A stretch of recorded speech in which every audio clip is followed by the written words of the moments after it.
Jamais sans la grâce, une dévotion matinale qui vous connecte à la pensée de Dieu et vous donne la provision du ciel au quotidien. Bonjour chers amis, chers internautes, chers téléspectateurs, nouvelle journée, nouvelle provision. Bienvenue dans cette quatrième dévotion de cette semaine. Que Dieu vous bénisse, Père. Nous inclinons nos cœurs devant ta face ce matin et nous faisons appel à ta sagesse pour comprendre les Écritures ce matin. Esprit du Dieu vivant, viens illumine encore nos yeux une fois de plus afin que nous puissions recevoir de ta main ce matin pour une journée bénite au nom puissant de Jésus-Christ. Amen. Jean chapitre 5, le verset 12. Ils lui demandèrent, qui est l'homme qui t'a dit, prends ton lit et marche. Amen. Chers amis, chers internautes, comme on est en train de le voir, notre Dieu, oui, nous pouvons le révéler, mais au-delà de tout, Dieu est un Dieu qui se révèle. Pas seulement dans ce sens qu'il nous révèle des choses, mais aussi dans le sens qu'il se révèle lui-même. Il se montre même dans la nature, il se montre d'une manière particulière aussi au travers de la puissance de sa parole. Et comme on est en train de le voir hier, inspiré par la prédication de cet aîné dans la foi, Oral Robert, sur le quatrième homme, on est en train de voir comment ce Dieu, ce Jésus se manifeste encore. La question c'est, qui est cet homme? Qui est-il cet homme? Au travers, dans le livre de Juges, il se montre à nous comme étant notre juge et notre législateur. Notre juge, celui qui prend nos causes en main, celui qui nous défend, celui qui amène la justice de Dieu dans nos vies également. Il est notre législateur, celui qui fait des lois, celui à qui nous soumet, qui soumet tout à nos pieds. N'est-ce pas merveilleux? Au travers du livre de Ruth, il se montre aussi comme notre Rédempteur, celui qui nous sauve, celui qui va encore nous sauver aujourd'hui. Dans 1 Samuel et 2 Samuel, il se montre comme étant un prophète de confiance. J'insiste sur le mot confiance. On peut lui faire confiance aujourd'hui. Il n'est pas quelqu'un qui prophétise, qui dit n'importe quoi sur nos vies. Il gagne notre confiance au travers de sa vie donnée encore pour nous aujourd'hui. C'est beau, c'est tellement merveilleux. Au travers des livres de rois, 1 roi, 2 rois ou 1 chronique et 2 chroniques, il se montre comme étant notre roi qui règne. Ce roi qui règne, qui veut encore régner sur cette journée, dans cette journée. Au travers de vos choix, dans tout ce que nous faisons, ce roi veut régner encore. Qui est cet homme? Qui est cet homme qui t'a dit, lève-toi, prends ton lit et marche? Dans Esdras, il est le scribe fidèle.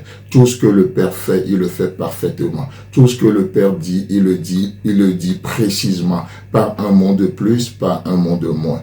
Qui est cet homme qui t'a dit, lève-toi, prends ton lit et marche? Au travers du livre de Néhémie, il est le reconstructeur des murailles détruites de la vie humaine. Waouh, il est le reconstructeur, celui qui reconstruit des murailles détruites de la vie humaine. Il nous rebâtit, il nous donne à espérer. Voilà qui est cet homme. Oh, parce que c'est son désir de reconstruire, de reconstruire, de restaurer. Alors aujourd'hui, cet homme peut encore nous parler et nous dire, lève-toi, prends ton lit et marche. Wow. Au travers du livre d'Esther, il est notre Mardoché, celui qui intercède pour nous, celui qui est, vous savez, dans la parole de Dieu, Mardoché, c'est l'image du Saint-Esprit, celui qui intercède pour nous. Au travers du livre de Job, cet homme qui nous dit, lève-toi, prends ton lit et marche, il se montre comme notre roche, notre rocher du ciel et notre éternel Rédempteur. Il n'y a pas un autre Rédempteur. Il est le Rédempteur par excellence. Il est notre Rédempteur. Au travers des psaumes, des 150 psaumes, une chose que nous voyons, dans sa révélation, il se montre à nous comme étant l'Éternel qui est notre berger, celui qui nous protège, celui qui donne sa vie pour ses brebis, pas celui qui, pas comme un mercenaire, mais non celui qui donne sa vie pour ses brebis, pas celui qui vient voler la vie des brebis, non, pas celui qui est là, qui prend fuite lorsque le danger est là. Il est le berger qui donne sa vie pour ses brebis. Au travers des proverbes et Ecclésiastes, il se montre comme étant notre sagesse. Vous savez, la sagesse, c'est une personne. C'est pour ça que dans les proverbes, il est écrit, la sagesse crie dans les rues.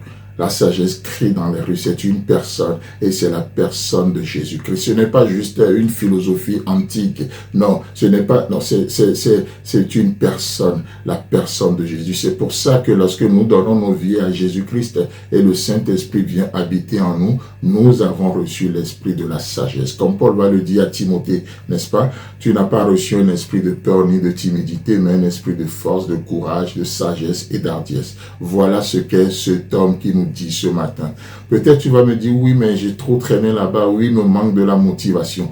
Non, tu n'as pas besoin de la motivation, tu as juste besoin de la discipline ce matin. C'est-à-dire, lève-toi, obéis à cette personne. Prends, c'est-à-dire, comme le dit Pierre, oh, nous avons péché toute la nuit, nous n'avons rien pris, mais sur ta parole.